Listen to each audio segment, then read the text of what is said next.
Hey guys, this is your Romans 4 notes. Gonna try to go through them pretty quick and not take too much time. It's a Wednesday afternoon. I hope you guys are doing good. This will go with your Thursday morning RenWeb assignments. I will put this up on Google Classroom. This will be labeled as your Romans 4 notes. I will also put a Romans 4 study guide. So they should be on Google Classroom just right next to each other, and they'll also be on RenWeb. Hope you guys are doing good. Just keep plugging along. We're trying to adjust the lessons so you guys can get caught up. So pay attention, and this stuff will be on your test. Okay, so Romans 4. These are actual notes. Let me actually back up a little bit. Yeah. Sorry, these are actual notes. When I put these together a couple of years ago, it wasn't quite organized the same way. That problem is going to go away pretty soon. It's going to follow your worksheets a little more. But this is what you need to know about verses 1 through 6 and what is said about faith. Okay? So again, quick recap on Romans, and you've already seen this. It should have shown up in your RenWeb on your class activities and what you're supposed to be understanding. We're understanding that Romans, basically for the first few chapters, is all. Romans 1, all those people out there, those dirty Gentiles, they have sinned. Romans 2, all you good Jews, y'all have sinned too. That's basically like Romans 1 and 2 covers everyone is sinned and guilty according to the law of God and according to the laws that they write on their own hearts. So we all stand condemned. Romans 3, all are sinful and deserving of God's wrath, but all receive God's mercy because God's wrath is satisfied through Christ's sacrifice on the cross. That is the all have sinned and fallen short of the glory of God. All are saved by the same grace. And grace is what God initiates our salvation with. Now, to get to grace, we come to faith, which is Romans 4. Okay? So all are saved through faith, which gets us to grace, which covers the problem of sin that all of us have. So you see how that's building on each other, I hope. This is a really silly analogy. It's the best one I can come up with. If one of you guys have a parent or a pastor who wants to rebuke me in the name of Jesus and give me a better example, I'll be glad to hear it. Basically, if grace is Disneyland, all is the car. You got to get in the car to get to Disneyland, okay? And that is where, like, our faith gets us to grace. So there is a two-parter here. It's not like the one is inexchangeable with the other. And that is one reason, just as a side note, if anybody is thinking, well, what about grace without works is dead? Well, it's not grace without works, it's faith without works. If you have faith, but you don't do anything about it, then you don't really have faith. Grace without works is grace, okay?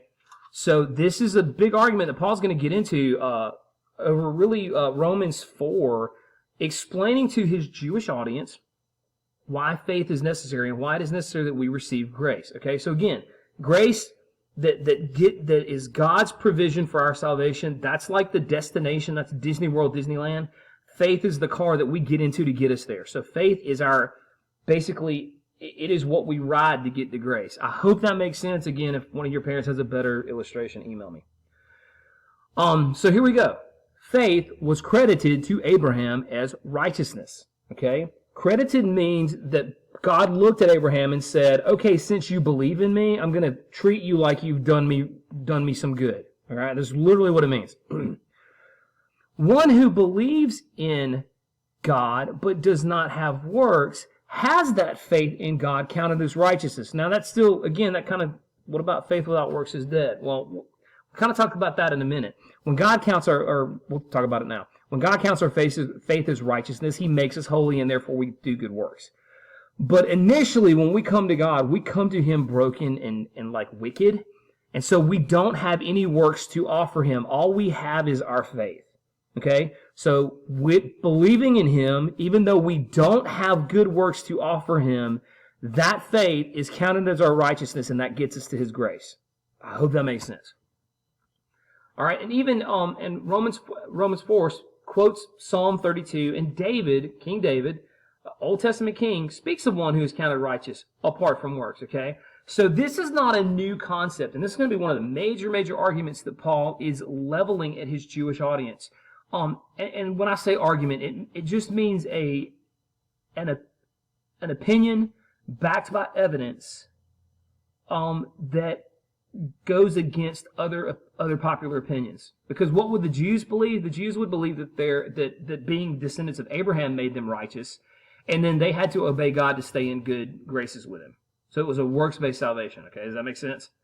That's why this is an argument when Paul says it is by faith you are saved, not by your works. And that comes into this whole issue of who are the circumcised. The circumcised people are the Jews. They're the ones that have this covenant of faith marked by their righteous living, marked and it is defined by their circumcised nature. All right. So here is Paul's big argument, number 3. And this is super important. He's saying, why does it matter that Abraham's faith was counted as righteousness before he was circumcised?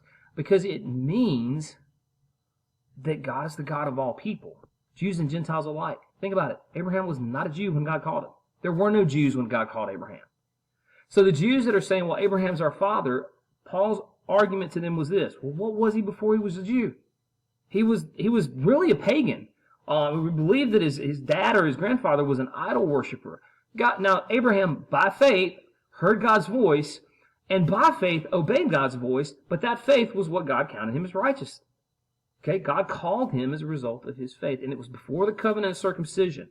And so this thing that the Jews have been holding on to that's such a big deal to them, they're kind of put in a situation to where they're like, okay, well, if the father of our faith was counted as righteous before he was circumcised, then why is this covenant of circumcision so popular or so important to us?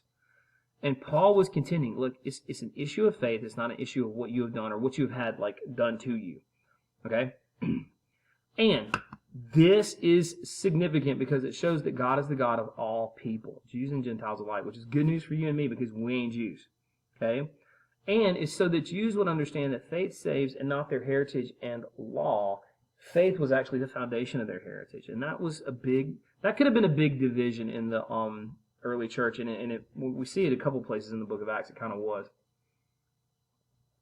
Faith was vital for salvation. You didn't work your way into it. Okay. I hope you guys can see this screen. I'm going to see if I can move it down a little bit. Yeah, there we go. Hope you guys can see this. Okay.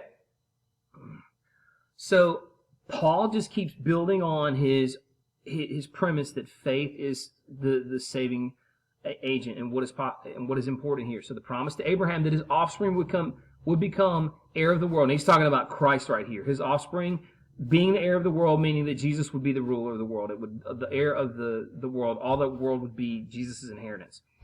And that promise to Abraham came through his righteousness, which comes from faith. Again, it's the whole idea that Abraham believed God, and that's what mattered the most.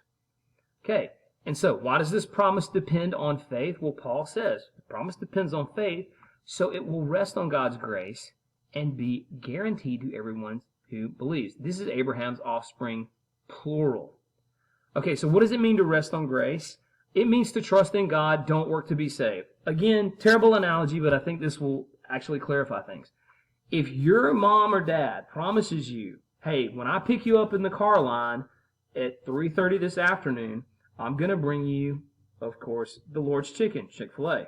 What do you have to do if you get that promise from your mom at 1 o'clock in the afternoon? Nothing. There's nothing you can do to make what your parent is promising you happen. Now, if you believe your mom's promise, you're probably not going to load up on snacks between 1 and 3:30. But resting on the gift that you are about to receive and the promise that you've been given really requires you to do nothing. You're going to say, okay, Mom, can't wait. Or, okay, Dad, can't wait. I can't, looking forward to it. My little girl does this. We've gone fishing a couple times because I'm not at school as much anymore. Daddy tells her, I usually tell her before we go to bed at night, so she'll go on and go to sleep, which probably doesn't work, but she'll be ready to go in the morning. I say, baby, guess where we're going in the morning? She's like, what? And I'll say, we're going fishing, and she gets really excited. But there is not a darn thing that she can do between 9:30 at night when she finally goes to sleep and 8 o'clock the next morning when we get in the truck and go fishing. She is totally depending upon me to do that. She is resting on the fact that I have made her a promise and I will carry it through. There's nothing for her to do. And honestly, as she gets older, if there is anything that she tries to do, it'd probably mess it up. Okay? So that is how we rest on grace. And God has guaranteed this promise to save us, so he will. How do we know that God will do that? Because every promise he's made in the past has come to fruition. There has never been a counter event to a promise that God has made, as in an event that undoes the promise that he's made. That's why we study Old Testament history, as we learn to trust God's character deeper. Okay? So God's promises have either come true or they will come true. All right, moving on. Who do the words "it was counted to him" apply to? The words "it was counted to him as righteousness" apply to not only Abraham, but us as well. Okay, so Abraham actually sets the template for everyone who would believe God.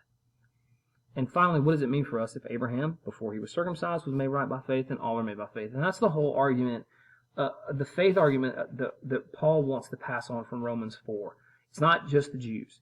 It is not just the righteous workers. It is not just the good people. It is anyone who comes to God by faith, resting on his grace for salvation. So obviously, if you're not a Christian, God has done the work to save you.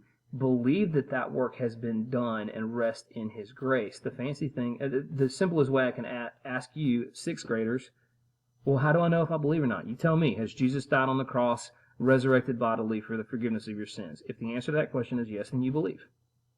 There's obviously more to it, but you're like, well, what if I don't live what I believe? Then you probably don't believe it, honestly. The question always goes back to, is Jesus who he said he was? And did he do what he said he would do? If the answer to that is yes, there's a belief. I'll put it that way. All right. I'm going to stop here and give you a couple more notes. So there's going to be two parts to this, and then we'll finish up with your study guide.